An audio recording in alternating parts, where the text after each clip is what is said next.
is Bev Pierce. I'm the corporate trainer with REALTORS, and we're pleased to be with you today for our Real Talk Forum. So we appreciate you joining us today, and a special thank you to our panelists who have volunteered their time to be with us today and to talk about these relevant topics.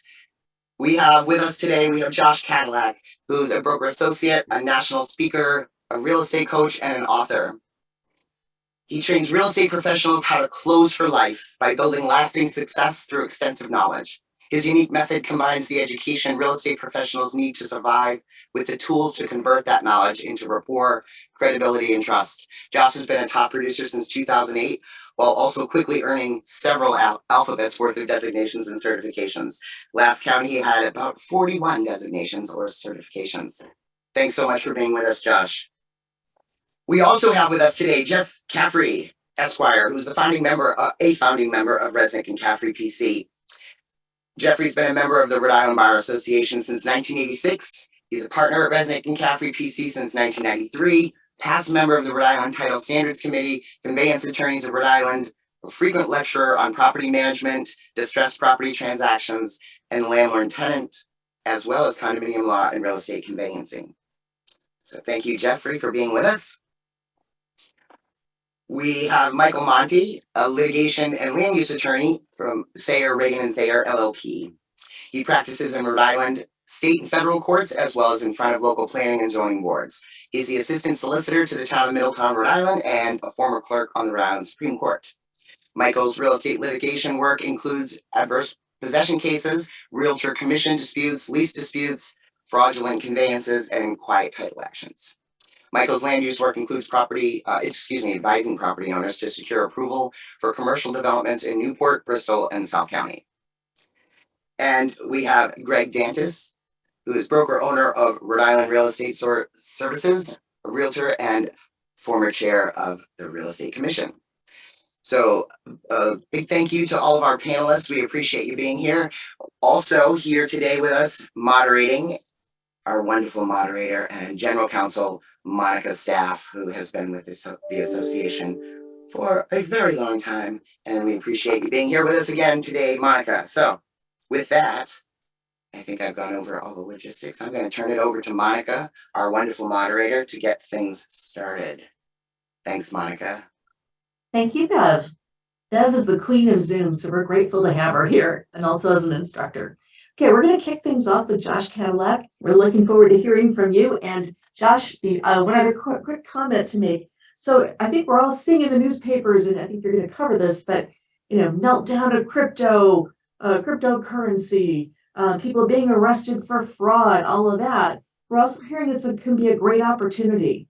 So which one is it? And tell us all everything you know. Thank you. Absolutely, Monica. It really is an interesting time in which we live as this sort of cowboy situation of cryptocurrency has come in, and there's the wild, wild west, if you will.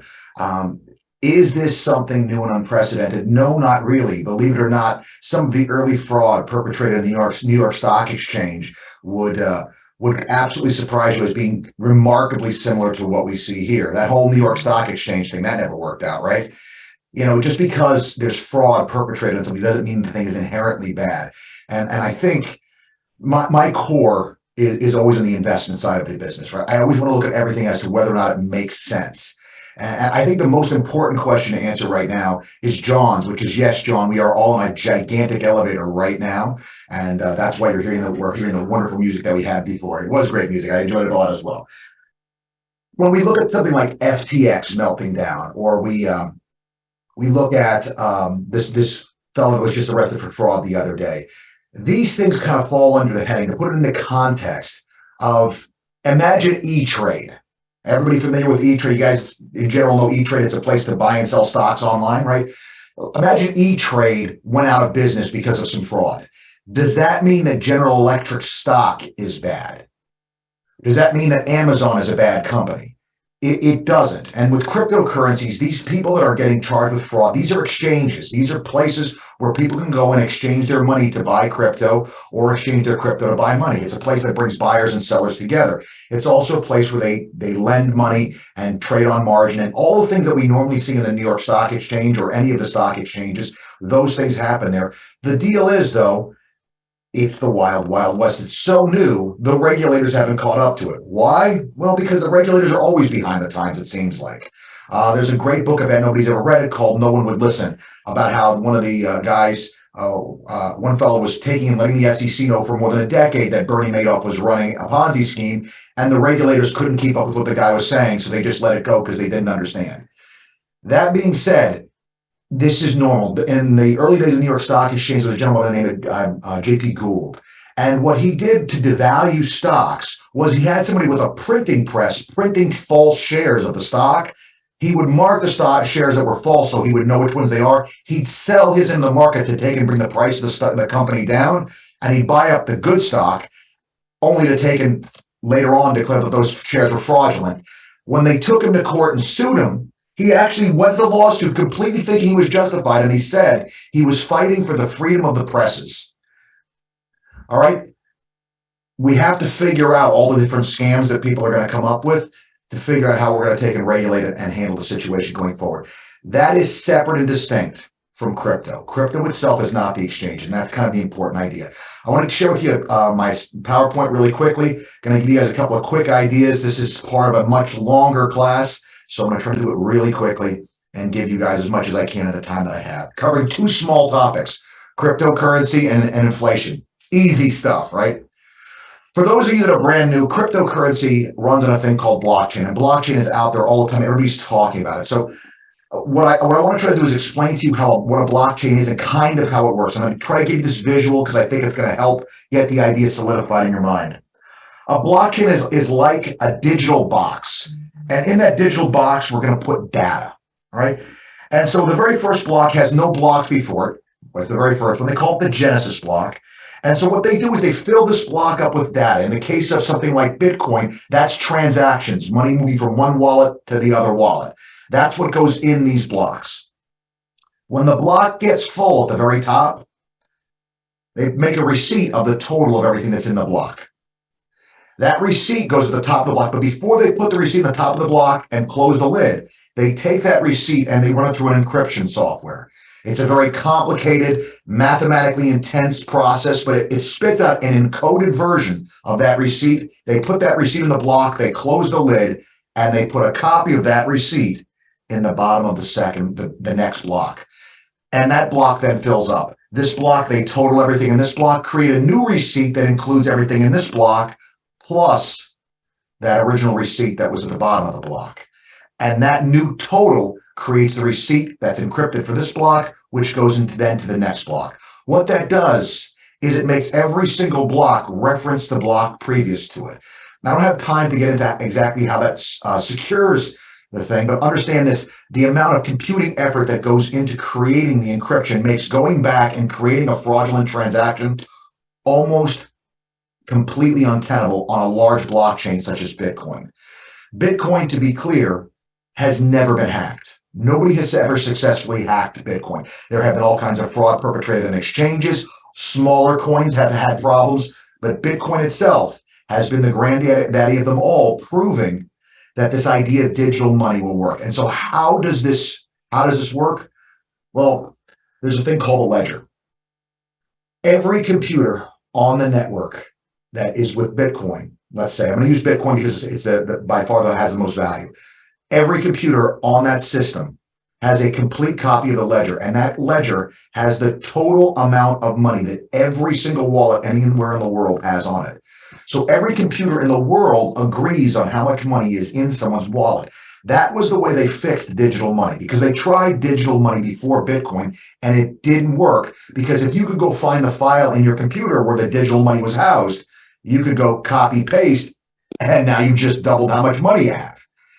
Because every computer in the world that's on this network has a complete copy of the ledger, there's no way for you to take and say you have more money than every computer in the world knows you have in that wallet. And that's what secures this network. And what's interesting about this is this network is so large that there is no larger computer network anywhere in the world, which means actually things like American Express and Bank of America and these folks are less secure than this network. Because, folks, they could literally wipe the United States off the map tomorrow, and Bitcoin would still be there because there's computers in other parts of the world that have a complete copy of the ledger and are able to sustain everything that's gone on. Just really quickly go over the downsides of cryptocurrency, and especially when it comes to Bitcoin. Limited scalability. The size of the blocks are small, and that means because of the complex encryption process, it limits how quickly they can close these blocks. There's also a lot of volatility, right? We've seen a lot of volatility in cryptocurrency. It's a thing. The other big downside with cryptocurrency is you, the investor, take on the responsibility of securing your money. If you send some money someplace that it's not supposed to go, there is no customer service department to call. When you go to a bank, right, they have guards, they have bulletproof glass and cameras and big safe and all this stuff. These are steps that they take to protect your money. With cryptocurrency, you're the one that has to take the steps to protect your money. At this point, it doesn't sound so great, right? And one of the things with the limited scalability where real estate is disproportionately not harmed by the limited scalability of cryptocurrency is because of the size of our transactions. And what I mean by that is, imagine that because there's only so many transactions that can be handled, what has to happen? Well, service fees have to be charged to take and figure out who is most needing of this. So imagine the service fee is $50, and you're sitting in your office, you're having a long day, you're sitting in your office, and all of a sudden you hear the ding, ding, ding of the good humor truck coming. And you really decide that what would make your life perfect at this moment is an ice cream sandwich. And let's say it's a $4 ice cream sandwich. I have no idea what the good humor truck charges anymore, folks. If I'm wrong, forgive me. Are you going to go buy that $4 ice cream sandwich with your cryptocurrency if it's got a $50 transaction fee? Probably not. But if you were going to buy a $400,000 house and it was a $50 transaction fee, that really wouldn't hurt your feelings. In fact, that $50 transaction fee would probably be the single smallest item on that closing statement, wouldn't it? So the size of our transaction tends to nullify that limited scalability, because the limited scalability is what would result in there being higher fees. So let's talk about the benefits. And this is not all the benefits, folks. These are shortened versions of these lists, but some of the big ones. You can get this anywhere in the world, and it's accepted as money anywhere in the world. Not all vendors accept it as money, but there are places where you can take and turn it into products and services that you need. It is immutable. Folks, I could take a dollar bill and light it on fire right now, and that dollar bill would cease to exist. There is no way to destroy cryptocurrency. You can lose access to it. Lots of people have lost access to their cryptocurrency, but it is impossible to destroy. It cannot be inflated. Getting ready to kick into the inflation portion of this talk right now, folks. That inflation thing, not a fan, right? Not good stuff. You can't inflate cryptocurrency, at least when it comes to Bitcoin. There will only ever be, in the history of the world, 21 million Bitcoin, period, end of story, for the world to share. That's it. The supply is limited. It's written directly into the code, and nobody controls it. It's not regulated by a government. It is a computer program that was set to work, turned loose. It operates on machines all over the world. And that 21 million is set in stone as all that there will ever be of that Bitcoin. It's decentralized. As I mentioned, it's not in any one place. You can't go destroy Bitcoin. I mean, China's banned it, like 12 times now? Why do they keep having to ban it? They have the most authoritarian government, one of the most authoritarian governments in the world. How come they can't stop people?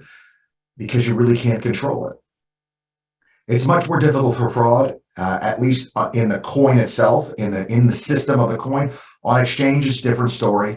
But the coin itself, because of the system that it has, this proof of work model, which I don't have time to explain, but I do typically in the longer versions of the class, that secures, folks. The last record that I saw said that there is no one country in the world that has enough computing power to do a successful attack on Bitcoin. Countries of the world would have to get together in order to create an attack to take and create a fraudulent transaction on Bitcoin. And I will talk briefly about Ethereum here, only because we're going to talk about smart contracts in a second, because that I think is really going to have an effect on real estate. And this allows for this system, this crypto thing allows for true peer-to-peer transactions, which means, I know we're talking to a lot of real estate agents here. You don't have to answer this, but answer it to yourself. Has anybody ever had a transaction that was delayed by a third party? Oh, the title company can't be bothered. My favorite, the bank can't be bothered to push the little send wire button after 3 p.m. because it would be too hard and cut into, I don't know, their pre-golf game, post-work, whatever. Like, that's my money that they're not giving me access to.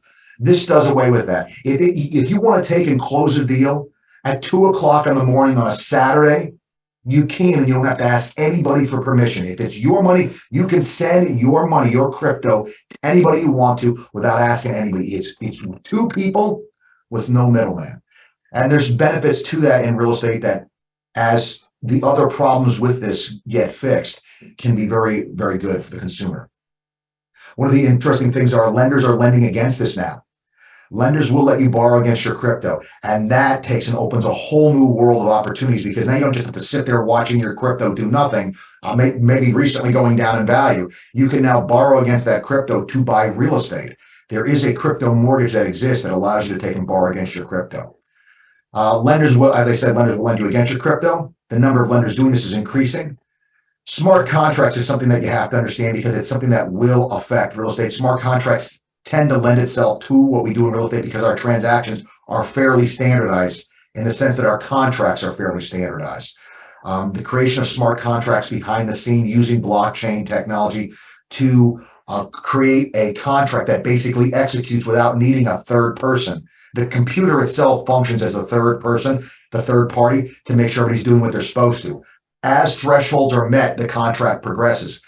Computers are really good at if-then statements, folks. So if the deposit money is received on time, then the contract proceeds. If the inspection is done and the buyer accepts the property, the contract proceeds. If the buyer doesn't accept the contract, they have an opportunity to take and negotiate some sort of credit or whatever else. If it's acceptable by both parties, then the contract proceeds. And if everybody signs, then the funds are distributed to all parties, and maybe the smart contract that you have with your broker automatically distributes your commission check to you as the closing happens, or immediately right after the closing happens. This takes and streamlines a whole bunch of things that allows your broker to go take that Mediterranean cruise that they always wanted to take without having to worry about them not being able to take and pay their brokers for the week and a half, 2 weeks that they're gone, pay their agents. One other thing we got to kind of talk about is NFTs. NFTs stands for non-fungible token, which sounds like anything but fun. I don't know why fun is in there, but let's talk about what fungible is really quick. Bev, are you there, Bev? You hanging out with me, Bev? I sure am. Bev, I got to ask you a question. I'm sorry to put you in the spot, but I think you got the answer to this one. If I owed you $1, Bev, I owed you $1, and I had $1 in this hand and $1 in this hand, do you care which dollar you get? No. As long as I give you your $1, you're cool, right, Bev? But let's say I owed you a house, and I had a house over here and a house over there. Do you care which house you get? Probably. Absolutely, they're different. So here's the thing: dollars are fungible. One is the same as the other. We don't care which one we have. With a house, houses are non-fungible. A piece of art is non-fungible. There's one of them that's like this. So non-fungible tokens are things that are unique, and the token represents the ownership rights of that unique thing. So an example of this would be a home. As we said, what do we have currently as the representation that we own a home? We have a deed. An NFT is something that is a digital something that would take the place of that deed. That's all it is. It would exist on the blockchain, and it would be an immutable place that says, hey, I own this unique item. Nobody else does. Bev, thank you. You're the best. Last crypto type thing I'm going to talk to you about before I try to do a little bit of stuff on inflation, because I'm going tight in time here, guys. It's what tokenization is something that is going to come along and is going to allow for easier ownership by large groups in real estate. It's not something I can give you a whole lot on, other than to say what it's going to do is it's going to split out the ownership into a series of tokens that an investor puts out. It's $1 million property. Let's say we put out, let's be silly, we put out 1 million tokens. You can buy $1 worth of ownership in an income producing property that's appreciating over time. What does that mean?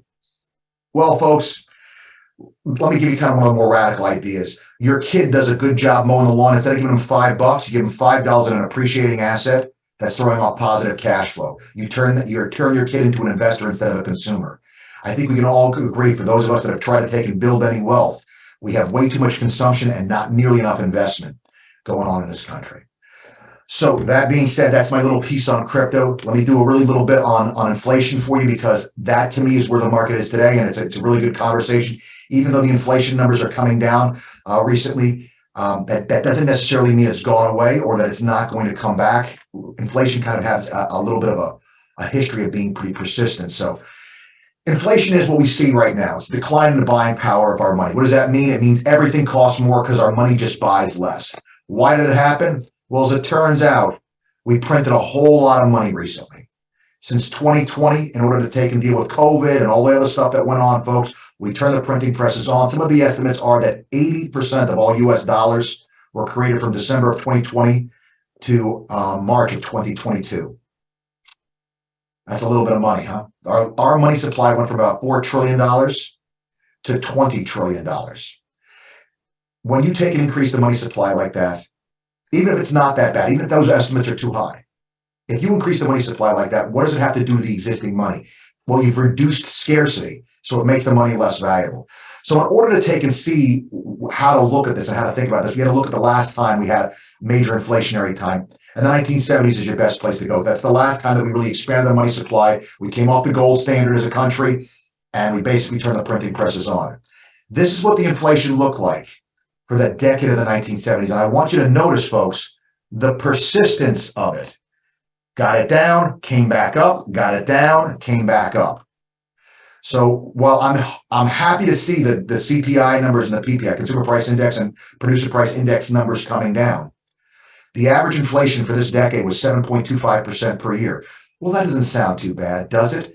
The total aggregate, the cumulative inflation to the consumer was 103.45%, folks. That means if you had a buck in 1970, you couldn't buy 50 cents worth of stuff with it by 1980. To quote the great Julius Caesar when being stabbed, ouch. So this is actually a list of how real estate did in that time period. Here's the inflation and here's home prices. You get down to 1982 when interest rates were 21%. Notice real estate prices still went up 1%, but the total aggregate inflation and total aggregate home price increase completely canceled each other out. But I can do better than that for you guys. I can do a little bit better than that for you. We keep hearing how the housing market is going to crash because interest rates have gone up to a whopping almost 7%. 1970, median home price, $17,000. Interest rates, 7.5%. By 1980, interest rates had gone to 16.63%. If you see the chart, folks, you see what I'm saying. Home prices did not go down. In fact, home prices were up to $47,200 on average. Total aggregate appreciation for the decade of the 1970s, 177.6%. The total inflation again was 103.45. My real estate did 70% better than the inflation. There's a reason why real estate has a great reputation as being a hedge against inflation. And this chart and others that I have in the inflation class bear out why it is. But here, folks, is your median home price versus CPI. This is inflation in the gray bar and home prices in the orange bar. What do you think? How do you think our investment is doing? By the way, folks, when I say our investment, I'm talking about single-family home buyers. I'm talking about whether they're investors or they're living there. It doesn't matter. They're investing they're participating in the real estate market. It makes them a real estate investor. How do you think those folks are doing? Not bad, right? That's all I got for you, folks. I just wanted to give you a kind of a quick and dirty on that so that you could see a little bit about the two topics. Crypto's a tough one because I don't know where everybody is on what they know about it. So I wanted to give you kind of some basics. And on the inflation stuff, I wanted to give you some stuff to make you feel a little better about your market. One more little hand grenade I can throw in there. Rents in that same time period up 125%. So there's a good reason to expect that our rents and our property appreciation will outpace the inflation that we're going to see, making real estate, and especially income producing real estate, for my money, that's the place where I'm allocating all my capital and all my investors' funds right now. Great. Thanks so much, Josh. Listen, everybody, as a reminder, Josh gave us a lot of terrific information. And I mean, for all of us who heard about crypto, but maybe didn't quite know what it was about, I think you really did a great job explaining that for us. So please put questions. Oh, you're getting some thumbs up, Josh. But put your questions in the Q&A. We will come back later on to see if anyone has questions after everyone's had a chance to speak. That's the Q&A at the bottom of your screen. Just as a reminder too, in case you need to run off at any point, this program is being recorded and it'll be available early next week on RIRealtors.org.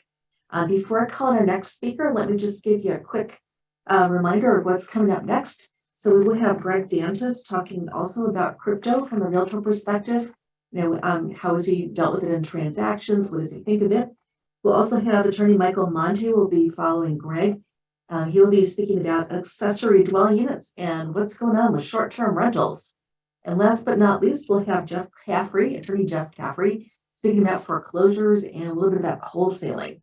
So that is what is coming up. And Greg, if you are ready, I think we're on to you. Greg Dantas, crypto from the realtor perspective.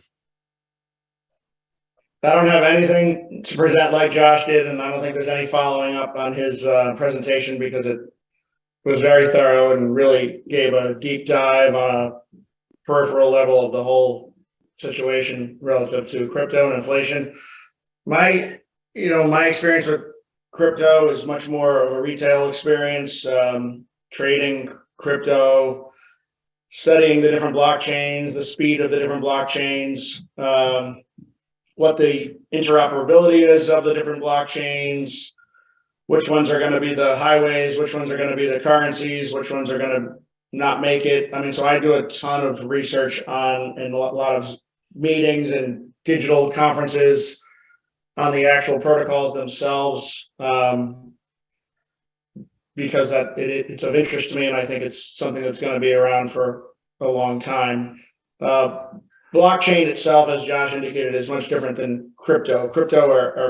There's some cryptos that won't be here 10 years from now. There's some that will. There's some that will appreciate. There's some that will go to zero. Knowing which ones will and won't is a fool's errand, really. So I think from a broker standpoint, to be involved in handling crypto, accepting it or sending it to anybody, I think the importance is going to revolve around having a trusted centralized exchange, such as like I use Coinbase because I can basically follow the bouncing ball. It's publicly traded. They have more oversight than a decentralized exchange would right now. Eventually, I'm sure there will be regulation, right? As Josh indicated, regulators come to the party after it's over rather than come to it during the party. And unfortunately, a lot of accidents are going to happen as a result of the fact that they don't join the party while it's going on. So, I'd say as a broker, the most important thing I can say is to be using an exchange that has some form of centralization. Coinbase is the one I use. I'd also say that it's important to understand that if you have someone sending you a deposit in crypto, I would suggest having it sent in a stable coin. By that, I mean something that's pegged to a numeric figure like $1, so that you aren't taking in a deposit of, let's say, $20,000 in a certain currency. And an hour later, that currency is down 25%. You now have taken possession of $20,000 and you've got, let's say, $16,000 or $17,000 of it. When we get to the closing, that person is going to expect that you have their $20,000. So you don't want to get caught in playing arbitrage with a currency. It's not a game a real estate broker should be involved in. So I'm going to suggest that if you are involved in it, that you should be dealing in some sort of stable coin. The governments are all going to be releasing their own CBDCs. So each government around the world is going to start issuing their own digital currency because of the frictionless nature of it, the speed of it, just the interoperability of it. I mean, I've been at stores lately that say we're not taking cash. So I mean, they're getting rid of physical money. The physical money probably won't even barely be here 10 years from now. It'll be scarce, if anything. So this whole tokenization, as Josh indicated, and I think Larry Fink, BlackRock CEO, this morning from Davos said that everything will be tokenized. So your ownership of your house will be tokenized, your currencies will be tokenized, the title to your car will be tokenized, and as Josh alluded to, it has an immutable record in the digital ledger, meaning you'll be able to sell your car to somebody in Arizona and you'll forward them the title digitally. You'll obviously still have to send the physical possession. Same thing with houses. I mean, closings will be taking place and be recorded on the blockchain. We shouldn't have to dig through 30 years worth of deed books at a town hall anymore. 10 years from now, most towns that won't be the case. Now, more progressive states from a technological standpoint, like California, will be first in that race. And states that are less digital, maybe Nebraska, I don't know what state you want to point to, but they may be the last ones. They may be 20 years from now, but it's going to happen. So I guess from a broker standpoint, my best advice is don't start handling digital currency or cryptocurrency until you have someone that's going to explain it all to you and let you understand what you're getting involved in. Don't just do it because it's fun or shiny or interesting, because that's a good way to lose a lot of money quickly. And if you are going to start handling it, operate on a trusted exchange, and trust is limited to the parties involved. So, I mean, a lot of FTX was considered to be the most trusted exchange other than Coinbase, and it turned out to seemingly be a complete Ponzi scheme that will be dealt with in federal court in October. So don't get involved. There was a lawyer that in the 80s, he used to have a commercial that said, "Don't go it alone." Don't get involved in it without someone that's going to help you, that fully understands the situation, and make sure that you understand the volatility of these assets before you start taking possessions. There's going to be third-party clearinghouses. Josh alluded to the fact that there's going to be lenders that are going to lend against your digital currencies and your cryptocurrencies. That is true, of course. And there will also be Steve Tetzner, experienced mortgage professional. I think he was the president of the Mortgage Bankers Association here in Rhode Island for a while. I was sitting at dinner with him, next to him the other night randomly, and he said that he was doing a Zoom call with a company out of Florida that's doing clearinghouse. So like if I'm a brokerage and I want to take in $100,000 deposit in Bitcoin, they're going to act as the intermediary, take in the Bitcoin, and then send me the currency that I choose, rubles or US dollars or yuan or whatever I want. So there's going to be clearinghouses. This industry is early. We're in the first, second inning of this situation. So be careful and make sure you have someone around you that really understands what's going on before you try to get involved in it. That's all I really have with regards to cryptocurrency as a broker. Thanks, Greg. Terrific. Let me show myself for a moment. No, that's really helpful information, and especially I like the tagline about "Don't go it alone." Really good. I mean, if you think back to even something as like a 1031 exchange, if you don't know what you're doing, make sure you're working with somebody who does. Make sure you have the resources there. And Greg, the audience is showing you their love. So if you see those hands floating up the screen, you got some fans in the audience as well. I just want to mention what you said about kind of the cashless, some of the stories of wanting to take cash.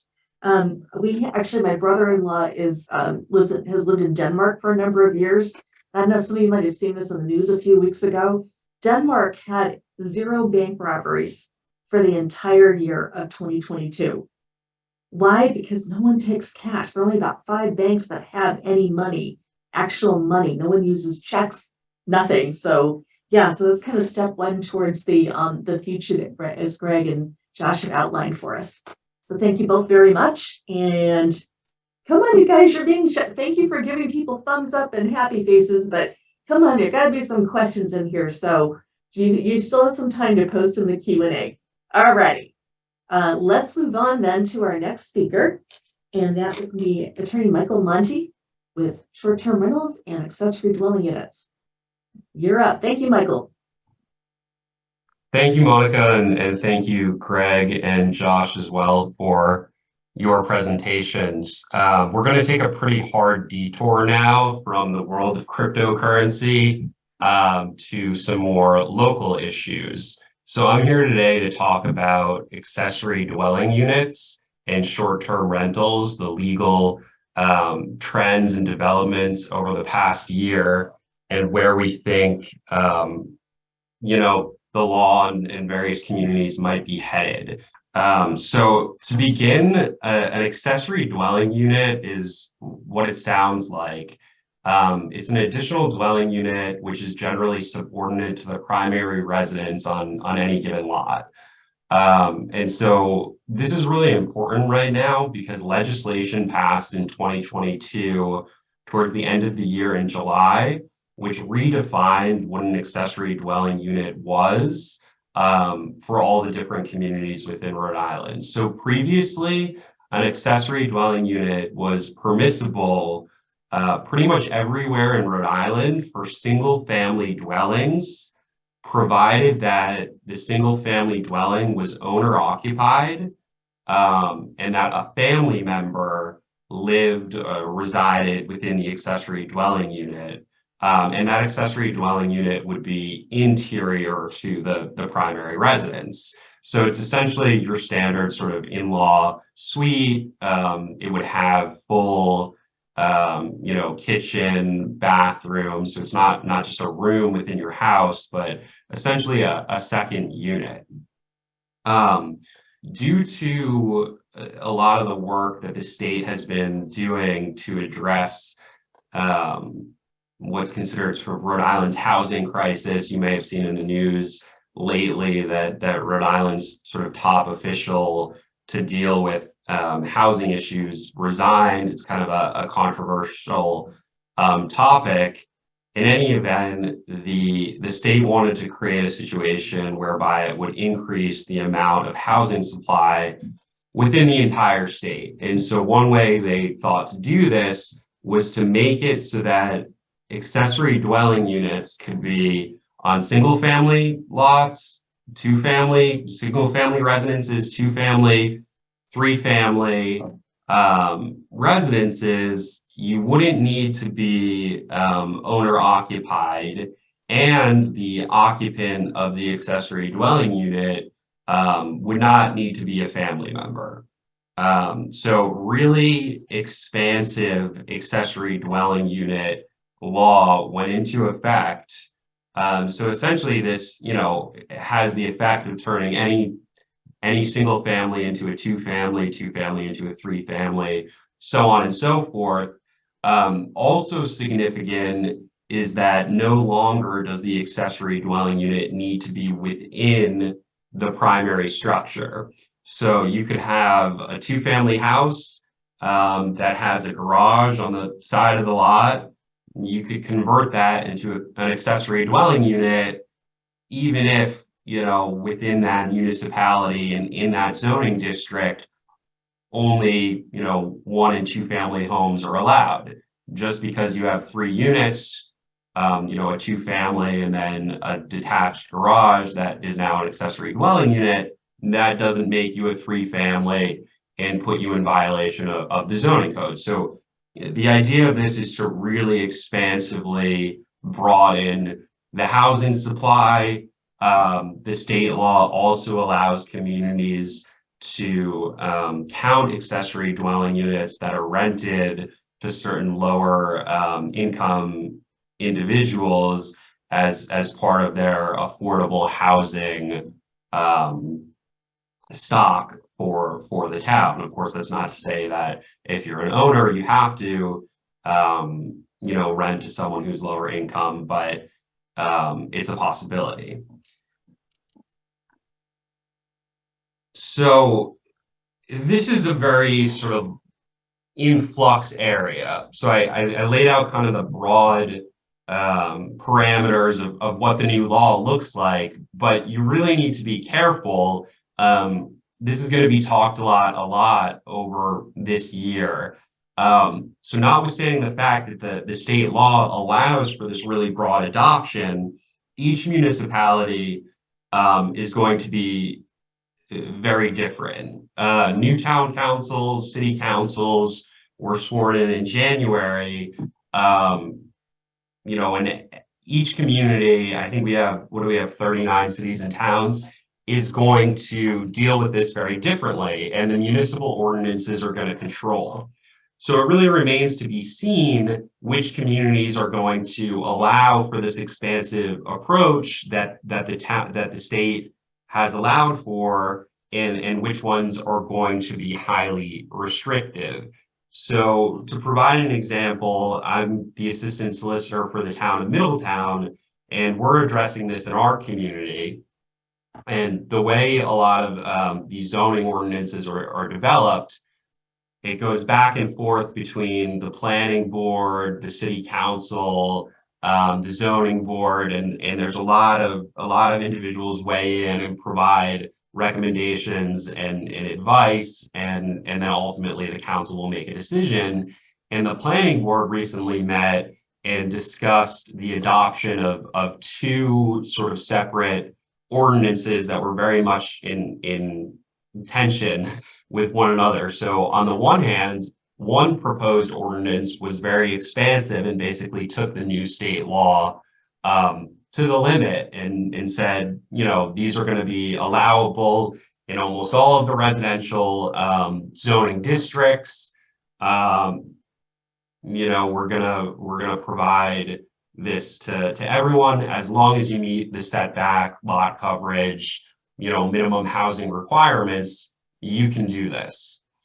Conversely, the other proposed ordinance simply stated that accessory dwelling units are not going to be allowed in Middletown whatsoever, which the state law still gives the municipality that authority. So it would ban them outright unless made as a reasonable accommodation for family members that are elderly or disabled, anything of that sort. So two very, you know, drastically different approaches, and the planning board of Middletown recommended to the town council that it adopt the highly restrictive ordinance. So it remains to be seen what Middletown will do, but we very much expect that over 2023, all of the municipalities, all of the communities will be grappling with these same issues. You know, in communities where a lot of individuals are concerned about short-term rentals, which we're going to be talking about in a little while. Those communities that have a lot of concerns with short-term rentals will probably also have a lot of concerns with accessory dwelling units, because, you know, there's a fear that these accessory dwelling units might be used, you know, just to get put up on Airbnb or Vrbo, and so that might lead for these cities and towns to adopt more restrictive ordinances. Okay, so now that we've gone through what this looks like, why should it matter to you in your practice? So this is a substantially important economic opportunity. You know, if you're running a commercial operation, or if you're, you know, simply gonna buy a single family home that has a detached garage, and you think this might be a good way to, you know, supplement your income, pay the mortgage, could make sense for a lot of people. And so, you know, you want to be able to speak knowledgeably with your clients about this, especially if, you know, you have clients who are reading about this in the news and in the paper and are, you know, curious as to what they might be allowed to do. Again, this area of the law is very much in flux. There's currently a statewide planning group that's already lobbying the General Assembly. To redraft this legislation, because it is admittedly very complicated in the way it's written. And I think a lot of people are curious as to, you know, what is allowed under the law and what's not allowed. The cities and towns are struggling with finding a path forward given the way the legislation is written. Other reasons to keep this on your radar, if you have a city or town that, has a very expansive accessory dwelling unit ordinance that goes into place over the next year, you may want to take advantage of it right away because there's no guarantee that that state of affairs will continue. And if that's the case, then you want to be in a situation where you have what's called a pre-existing non-conforming use. So I have my detached garage. The zoning ordinance allows me to rent it out as an accessory dwelling unit to a non-family member. Great. I want to make sure that I can take advantage of that. So I want to start doing that as soon as possible because there's no guarantee that in 2024 or 2025, the law might change and that capability might go away. However, if I've already established that use, then under the law, it would qualify as a pre-existing non-conforming use and be allowed to continue. And that's, extremely valuable if you're able to take advantage of it, while you can. So I believe that's all I have on accessory dwelling units, and I'm happy to answer any questions anyone has either after the presentation or towards the end of all of the presentations. And now we're going to move to talk about short-term rentals. So short-term rentals have been in the news a lot, as I'm sure you're all aware of in your practices. The Providence Journal recently put out there that of the 39 cities and towns, only 9 of them actually have put ordinances into place that regulate short-term rentals. So that's, significant in the remaining 30 cities or towns. It's kind of the Wild West. But for the ones that have, and we expect more and more to put in ordinances, we see a lot of different approaches. So in Johnston, Westerly, and East Providence,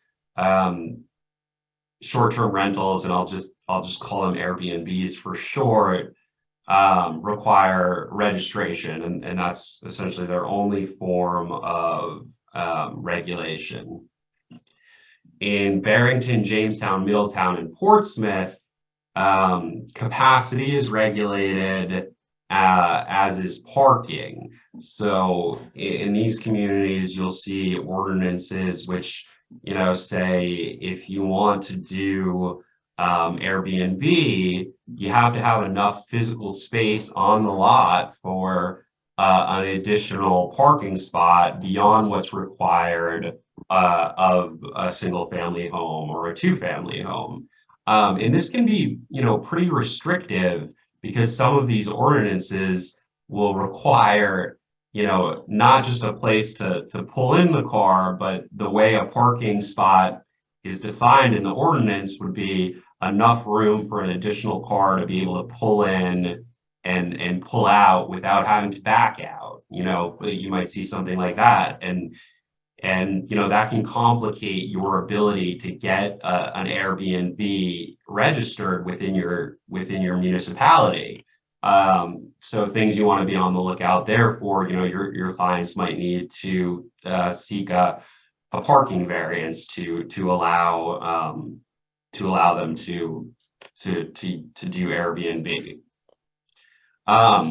The other communities, so Newport, which is where my office is located, they've kind of been all over the map here. Newport very recently banned all Airbnbs in all residential districts unless those houses are owner occupied.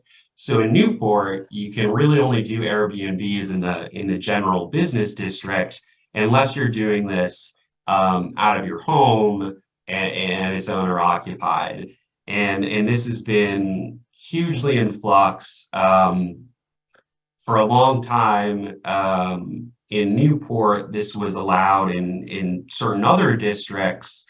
For example, we have a limited business district here, and Airbnbs were allowable. And then the town council met, and sort of overnight, it was no longer allowable.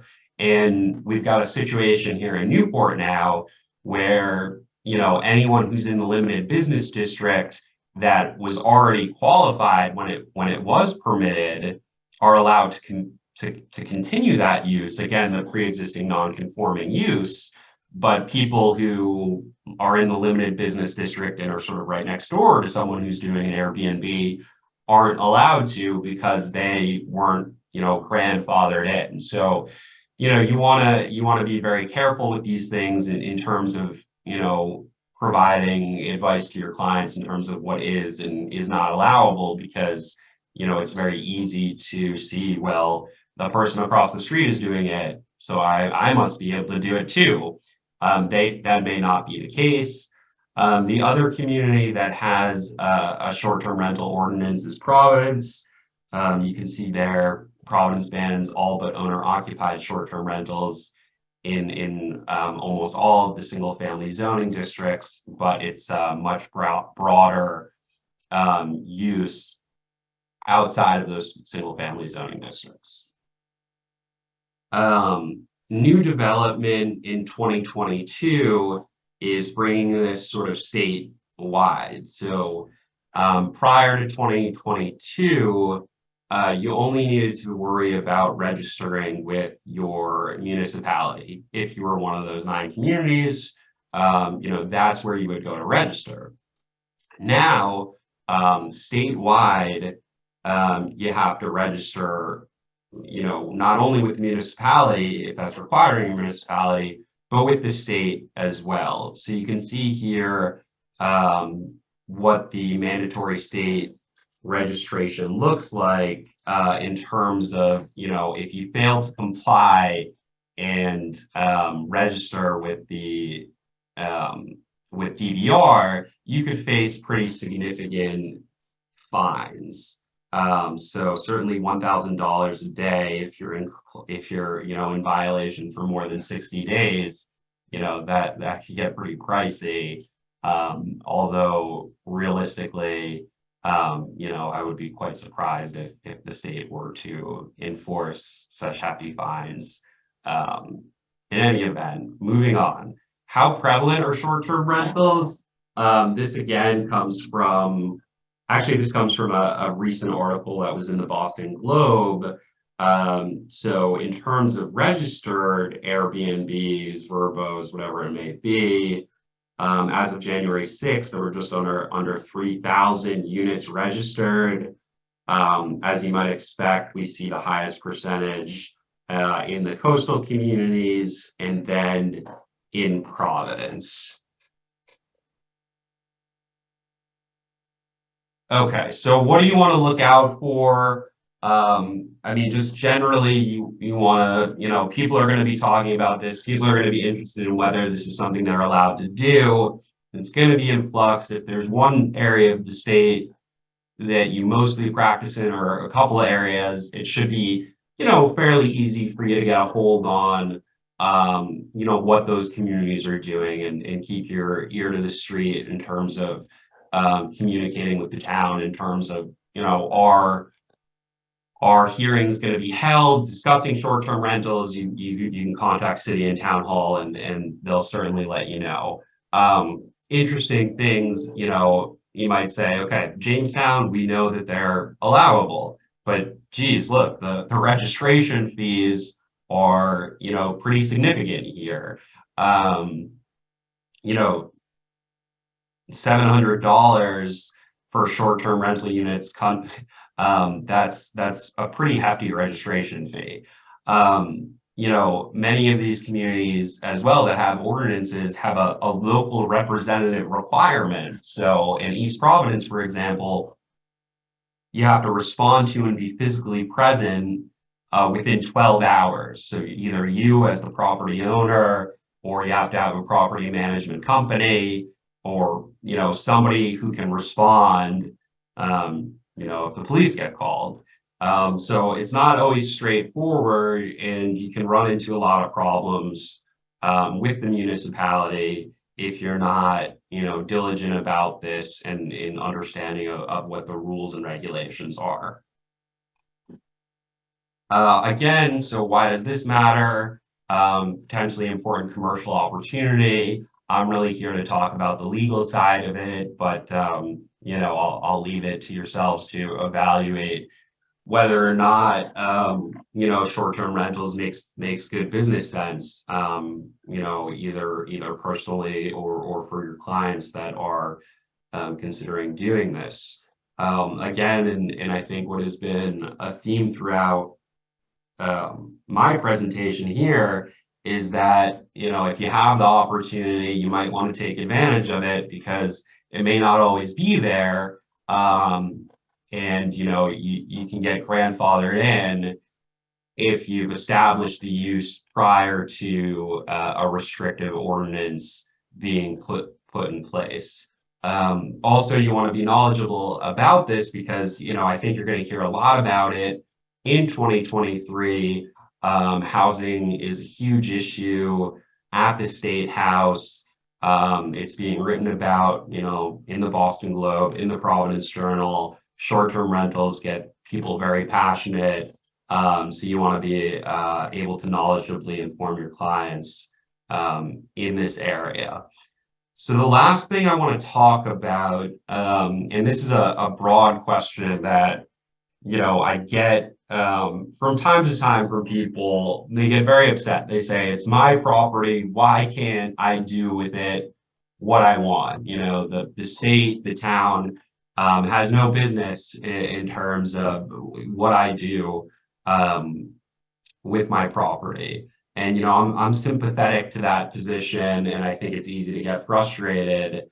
Going back, 1926, the United States Supreme Court set forth that these zoning regulations are in fact legal. They come from what's called the state's police power, which is essentially the state's power to govern local affairs, basically anything that the United States Constitution doesn't give to the federal government. And they said that, regulatory zoning, maybe it didn't make sense in the 1800s when, the United States was much more rural, but, as the 20th century approached and larger cities began to arise and more complex societies, this is something that they held to be within the state's regulatory authority. So while it can be frustrating, unfortunately, for some, it's sort of just the way it is. So that concludes my presentation on accessory dwelling units and short-term rentals. I hope you found it informative, and I'm happy to answer any questions you may have. So I'll give it back to you, Monica. Thank you. Great, thanks so much, Michael. Yeah, we are getting some questions for you in the Q&A. I'm going to ask, though, that we hold those until after Attorney Jeff Caffrey has a chance to give his presentation. Unless you feel like answering any of those in writing, you can certainly do that. And everyone's giving you the love, too. So pressure's on Jeff to get these thumbs up, too, after his presentation. Excellent. I'll wait till the end to answer questions. Okay, sure. So that Jeff can get his presentation in as well, and then we'll take it from there. Okay, great. No, great tips. And before I call on Jeff, I just want to say one of the things that sometimes our multiple listing service sees are people advertising things like in-law apartment potential or short-term rental potential. So, you really want to think carefully about putting that in because MLS will, one, give you a call or contact you about that. But yeah, you just want to make sure, though, as Michael said, you're setting expectations with investors and really paying close attention to these local ordinances, especially if it's an area where we don't often do business. These things are changing relatively quickly, so you just want to make sure you're on top of what's happening. Okay, with that note, let me call on Attorney Jeff Caffrey. Jeff, take it away. Thank you. Good morning, and thank you. Those are some big shoes to follow at this point in time. The presentations have been fabulous.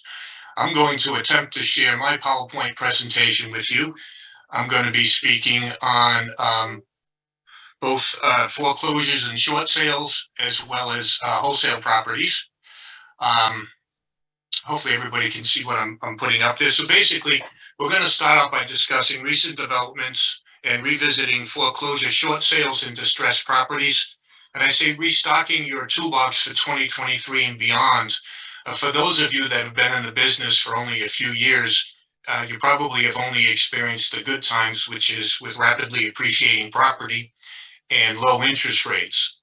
Unfortunately, real estate is very much a cyclical process, and we're likely encountering a situation where properties will depreciate, albeit slightly, but will depreciate, and short sales and foreclosures may yet become part of what we're going to be dealing with in the not too distant future. So in the foreclosure context, there are a couple of recent developments that we have been dealing with. First of all, over the last couple of years, foreclosures in Rhode Island were being done on a 50-50 basis, with roughly half of them being done statutorily and half of them being done judicially. So what's starting to happen again is we're starting to revert back to the statutory foreclosure process, which is the way things were done customarily in Rhode Island.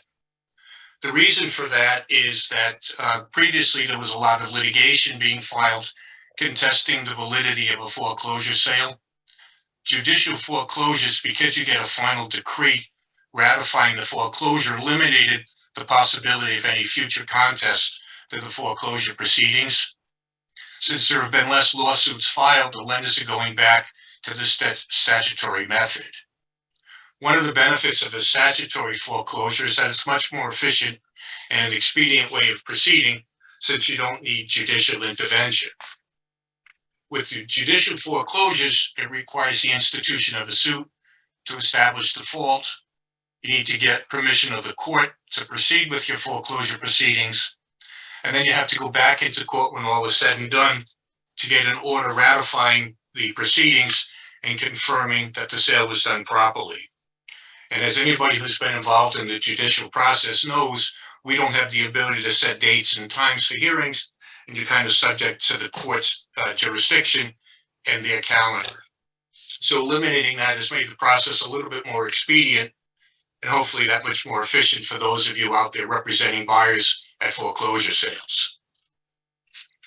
One of the additional recent developments in the foreclosure context is the issue regarding title insurance and parties in possession post-foreclosure. All of the major title insurers in Rhode Island and throughout the country have taken the position that they will not provide title insurance on a piece of property acquired via foreclosure if the mortgagor is still in possession of the property. Needless to say, that presents some real issues insofar as you may be looking to get financing or certainly looking to get title insurance to certify that the proceedings were done satisfactorily. At this point in time, the title companies are steadfast in their refusal to insure those transactions.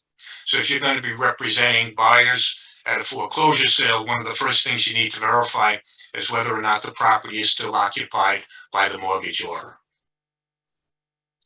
So what are we looking at as far as trends in the foreclosure industry? As most of you realize, the CARES Act protected delinquent mortgagors from foreclosure during the pandemic. That was done between March of 2020 and the end of July in 2021. So you had a 14 or 15 month period where lenders were not able to foreclose if they had what they call a GSE mortgage, which is basically a government-backed mortgage. With the expiration of the CARES protection, foreclosures again were not really prevalent because it was a very strong buyer's market, reduced inventory, very small inventory pool, and significant property appreciation kept delinquencies to a minimum thereafter.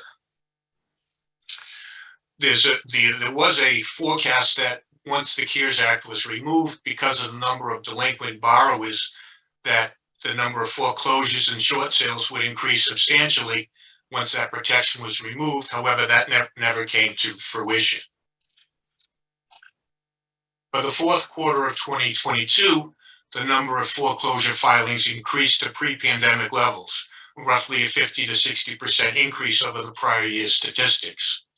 And while that sounds like a fairly substantial increase, you need to bear in mind that the prior year's statistics were influenced by the protection of the CARES Act. The industry now is forecasting that there will be a continued increase of foreclosure filings, predominantly due to economic conditions, unemployment, inflation, plus an anticipated slowdown in the housing market. You can see historically from 2005 to 2022, the percentage of foreclosure properties as a percentage of the overall market, and the foreclosure rates and numbers that have been done historically. So from 2020, which was somewhat pre-pandemic, to 2022, there was a slight increase of 7%. Nothing substantial, but again, that's something that historically you can look at to hopefully predict what's going to happen in the not too distant future. If you look at the numbers for 2009 and 2010, that was the time where property values again started to depreciate. And that's probably the last time that we had that type of a market. So you can see the filings in those 2 years were significantly higher than they've been within the last decade or so. Just something to keep in mind, and hopefully not something that we have to deal with in the near future. One way that experts in the field keep track of where the industry is heading is by the bidding on auction.com. People on auction.com typically are basing their bids on what they determine the as-is value to be. During the fourth quarter of 2022, it was determined that the average bid was roughly 29% below the estimated as-is value. That was an increase from the previous quarter, which was 23%, and the pandemic low of 9% in the first quarter of 2021. So the higher that discount is, the greater it reflects investors' point of view that they think that the market is going to be a little bit softer in the not too distant future. So that's pretty much what's going on in the foreclosure market. Relative to short sale, again, for a lot of the same reasons, the short sale market has been very quiet for these last couple of years. Certainly the rapidly appreciating market, historically low interest rates have essentially removed short sales from everybody's listing portfolio. With anticipated slower or negative property appreciation, the number of FHA and VA buyers with minimal down payments, and likely impact of inflationary pricing and increased unemployment, the likelihood is that we'll start to see some more short sale properties in the not too distant future. So your role as the realtor when you're dealing with a seller who has a distressed property is to discuss with them their options. Some of the options are pretty obvious, some are not quite so obvious. With respect to short sales, the impact on one's credit from a short sale is substantially less than it would be on a foreclosure.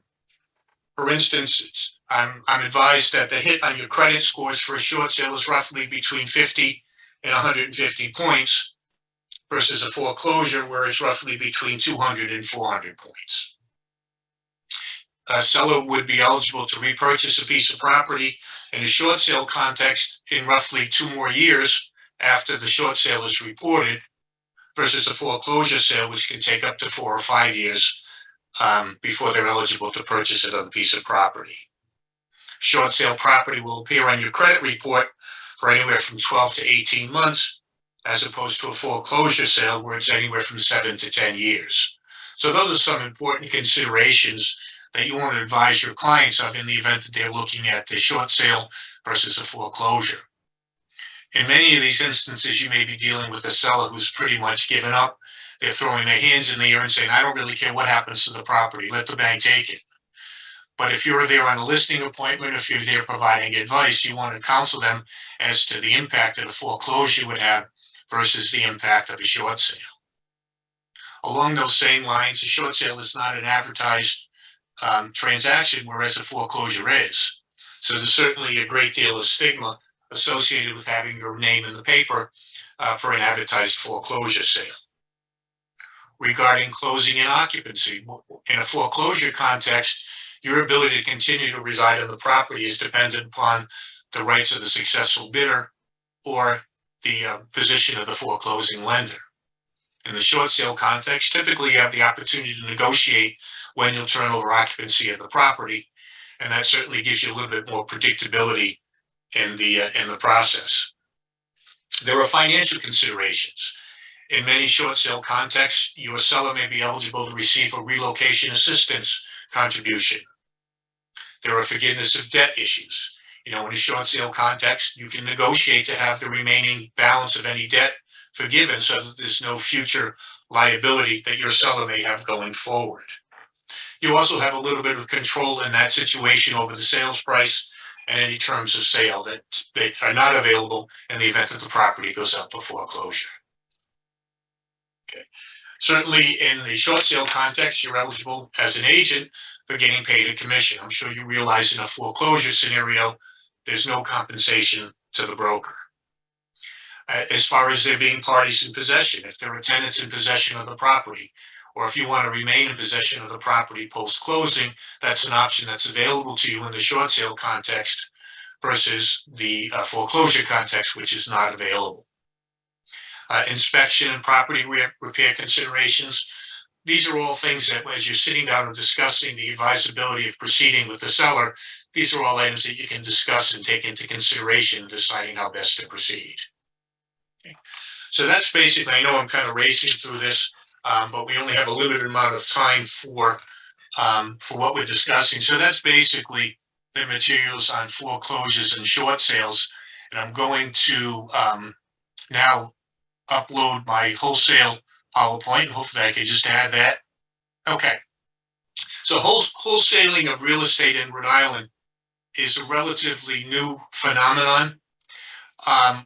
The definition of wholesaling basically occurs when an individual enters into a real estate purchase and sales agreement with a homeowner and subsequently markets and sells an assignment of the agreement to a third party for a profit. So in that situation, the wholesaler does not intend to take title to the property. He or she just basically is taking an assignment of the contract, or they're taking a purchase and sales agreement, and they're assigning it to a third party. They don't insert themselves into the chain of title. They don't become an obligor under any of the covenants on title. So let me just backtrack here a little bit. So basically, the definition of wholesaling of real estate is set forth on there. And the typical scenario, the one that most wholesalers are looking to do is a situation where there's an agreement between a buyer and the seller, which provides that the contract may be assigned. The wholesaler, by a separate agreement, assigns that contract and all of his or her right, title, and interest to the contract to an end buyer. So myself being the wholesaler, I never take ownership of the property. The end buyer winds up taking over all of my obligations under the contract, and they wind up paying what's called an assignment fee in lieu of an increase in the acquisition price. So when you do this form of an assignment, it's not the sale of real estate, but it's merely the assignment of a contract for which the wholesaler has an equitable interest. Okay. The benefit to the wholesaler under this scenario is that first of all, you never take ownership of the property, and therefore you're not included in the chain of title. Therefore, you have no liability for any breach of warranty of any covenants in the deed. You're not responsible for the condition of the property in the event that there are any defects in the property. Okay. There are minimal expenses. This is a typical one close scenario where it's just going to be transferred from one party to the other. So it's only a one closing, one set of closing costs. In certain circumstances, you don't want the seller to understand that the contract is being assigned and that there's additional consideration being paid that the seller winds up leaving on the table. So this is a factor that does not need to be disclosed to the seller. And lastly, the wholesaler doesn't need to fund the initial acquisition of the property, which means that they don't need to come up with the money to purchase the property.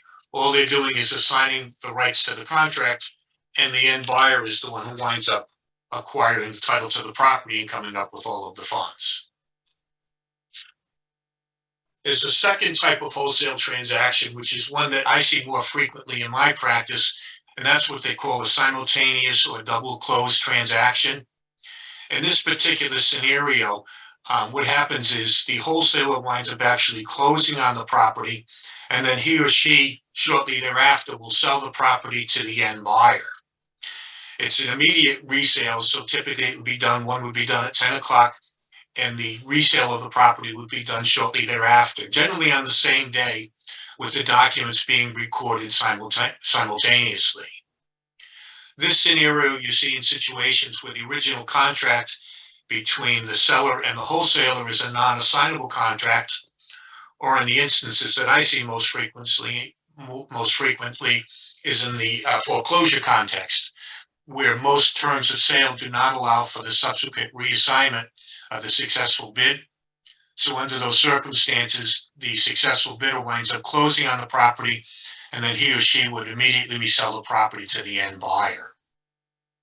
One of the issues that you will occasionally run into in that scenario is how is the buyer going to fund their acquisition of the property.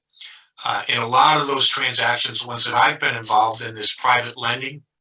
And if you negotiate with the private lender, that individual will typically fund both transactions. So at least the wholesaler will have minimal out of cost expenses insofar as the acquisition is concerned. Okay.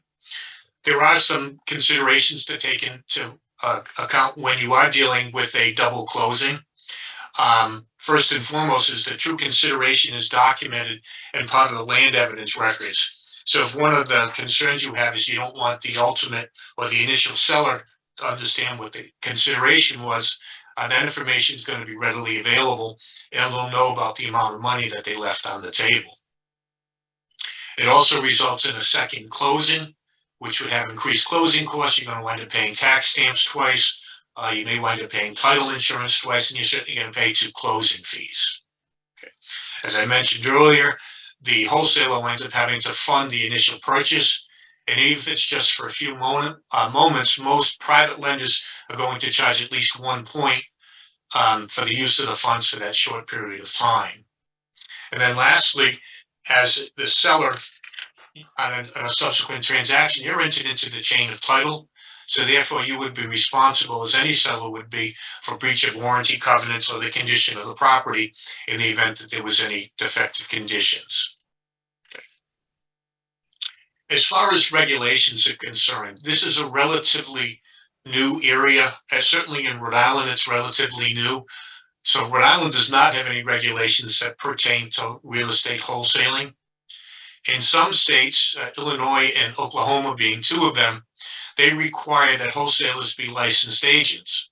So they have certain disclosure requirements that they need to meet, and they're required to be licensed by their equivalent of Department of Business regulation. There are other states, Arizona being the most recent one, that in lieu of licensing require a full disclosure be provided. And that disclosure has to be done when you enter into a contract to buy. So you're disclosing to the current owner of the property that your intent is to wholesale the property.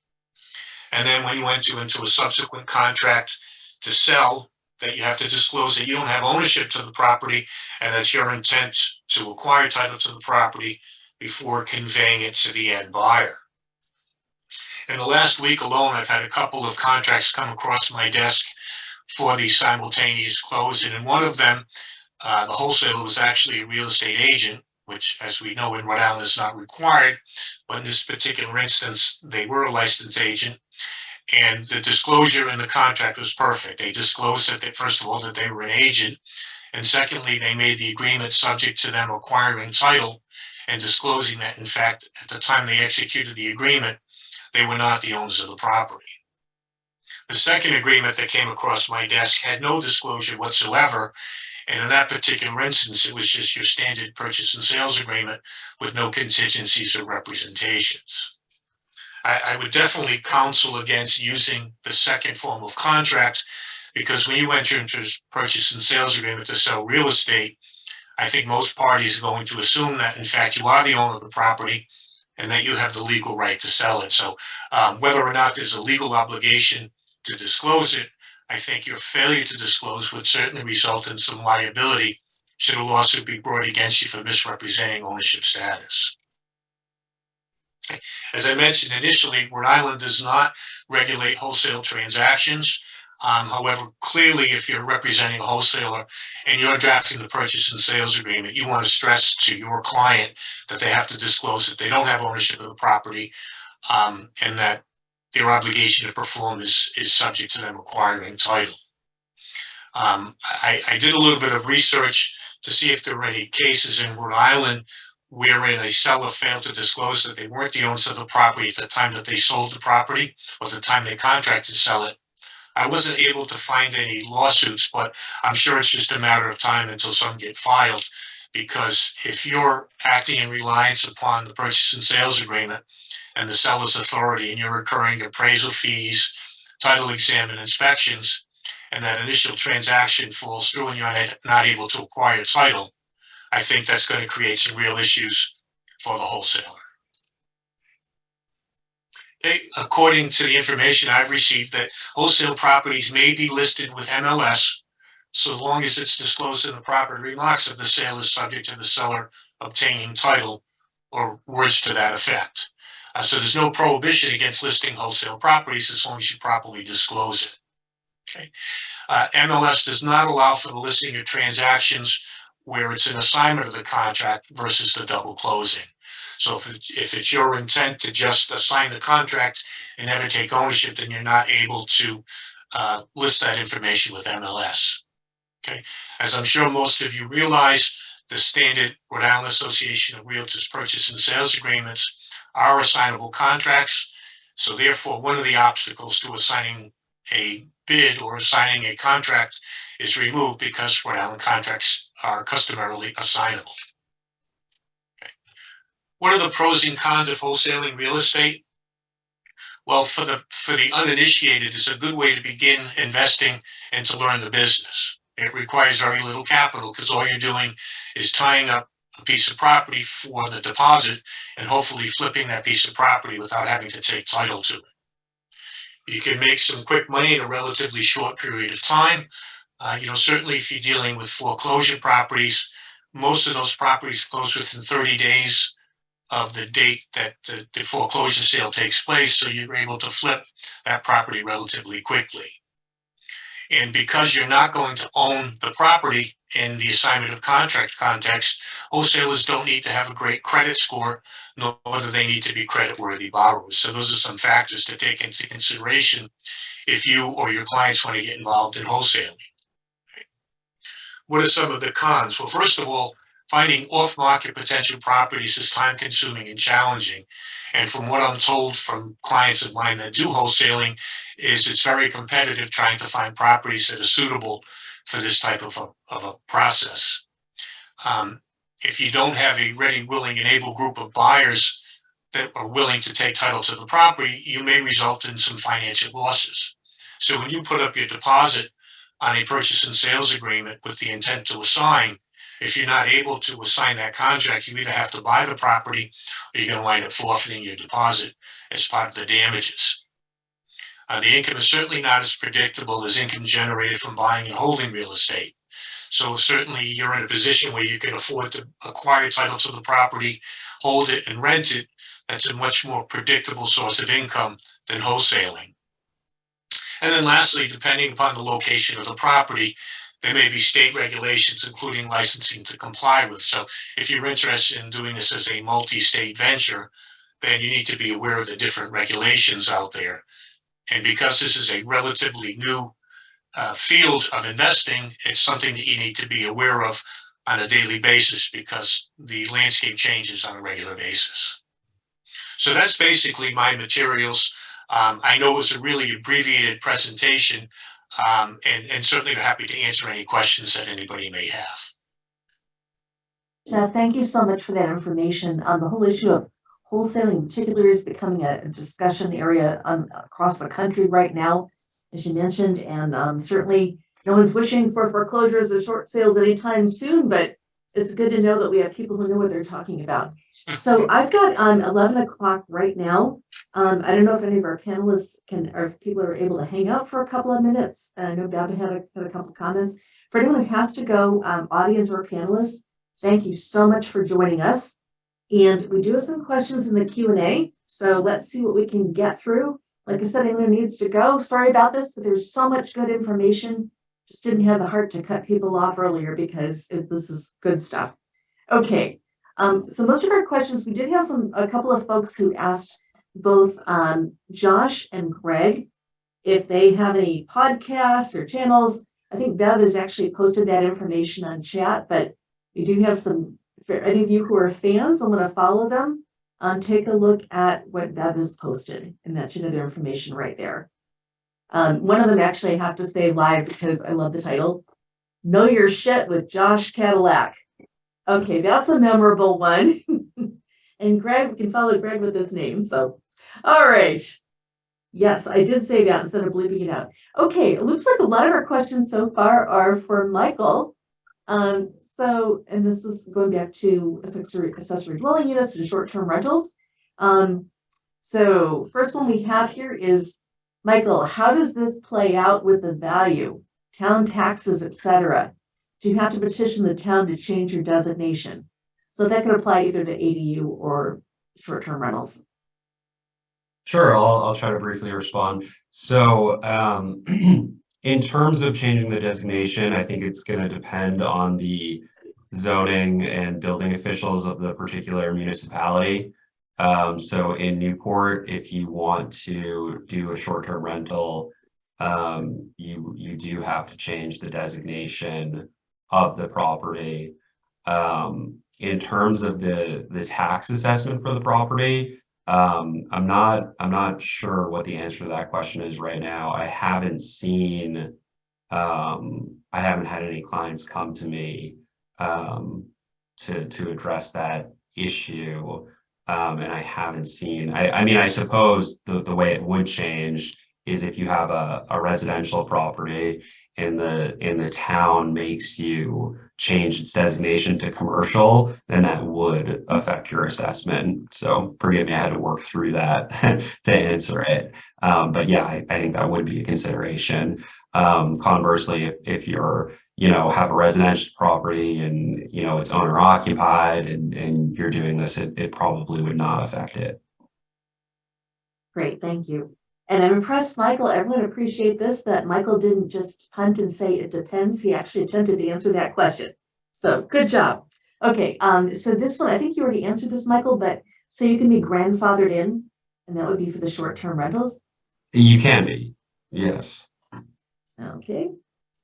And then another one for you, Michael.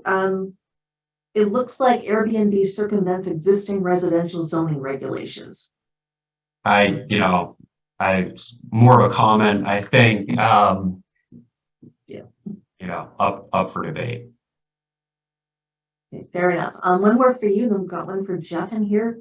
And let's see, Michael, this is, does Narragansett have limitations of short-term rentals or adding additional dwelling units onto a property?